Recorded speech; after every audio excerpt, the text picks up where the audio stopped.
Seni unutmak değil, seni yaşayıram. Sesin gedib ama izlerin kalıp yanımda.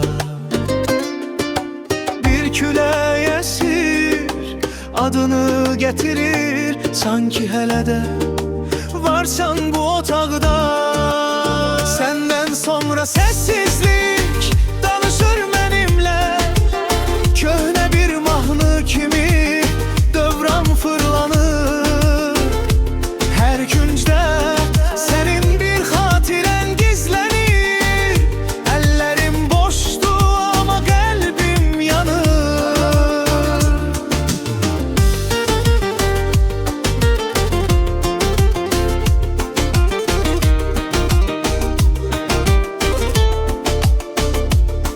Geceler susmur hatiren danışır, şekiller bakır sanki gözlerim sen. Biraz qoxun, biraz sükut kalıp, mən hələ də oradayam, sen gedənsən. Senden sonra sessizlik danışır benimle, köhne bir mahnı kimi dövran fırlanır.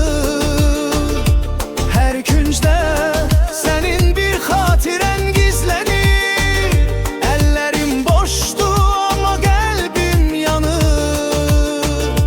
Düşlerde görürəm seni, hiç dönme deme.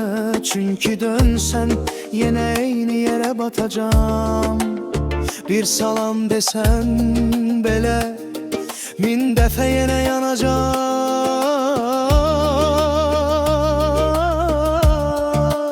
Senden sonra sessizlik,